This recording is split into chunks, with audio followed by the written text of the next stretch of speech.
အာရခတက်တော် AA ကရခိုင်ပြည်မြို့တော်စစ်တွေမြို့ပြင်မှာရှိတဲ့စစ်တပ်ရဲ့ကာကင်းစခန်းတွေအထိုင်စခန်းငယ်တွေနဲ့ရေတပ်စခန်းတွေကိုလျှက်တစ်ပြက်ဝင်ရောက်တိုက်ခိုက်မှုတွေကြောင့်စစ်သားတွေအထိနာက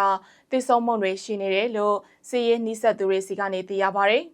။ပြီးခဲ့တဲ့မတ်လ2ရက်နေ့ကအာရခတက်တော်ရဲ့ drone လက်နက်ကြီးတွေနဲ့ပစ်ခတ်တိုက်ခိုက်မှုတွေကြောင့်ရရှမ်းပြင်ကြက်တော်ပြင်ပြားလေရှောင်းပတ်ဝန်းကျင်မှာနေရာယူထားတဲ့စစ်ကော်မရှင်ကာကင်းစခန်းတချို့ကိုထိမှန်မှုတွေရှိခဲ့ပြီးစစ်သား10နှစ်ရှိတိစုံမှုရှိခဲ့တယ်လို့ဒေသခံစစ်ရေးတရင်ရင်းမြစ်တယောက်ကနှွေစရာကိုပြောပါတယ်။အလားတူစစ်တွေမျိုးပြင်ကြားမတော့တပ်စခန်းပတ်ဝန်းကျင်နဲ့ရွှေမင်းကန်ရေတပ်စခန်းတွေကိုပါ drone လက်နက်ကြီးအပါအဝင်စနိုက်ပါတွေနဲ့အာရခတက်တော် AA ကအလင်းအငိုက်လျှက်တစ်ပြည့်ဝင်ရောက်တိုက်ခိုက်မှုတွေလည်းရှိနေတယ်လို့နောက်ထပ်စစ်ရေးတရင်ရင်းမြစ်တယောက်ကပြောဆိုပါရယ်။စစ်တွေမှာအာရခတက်တော်နဲ့စစ်ကော်မရှင်တို့အကြားတကြောပြန်တိုက်ပွဲတွေပြန်လည်ပြီးအခုလအတွင်းစတင်ဖြစ်ပွားနေပေမဲ့လည်းနှစ်ဖက်တပ်ဖွဲ့တွေအနေနဲ့အဓိက drone, sniper လက်နက်ကြီးတွေကိုအသုံးပြုတိုက်ခိုက်နေတာကိုတွေ့ရတယ်လို့သိရပါတယ်ရှင်။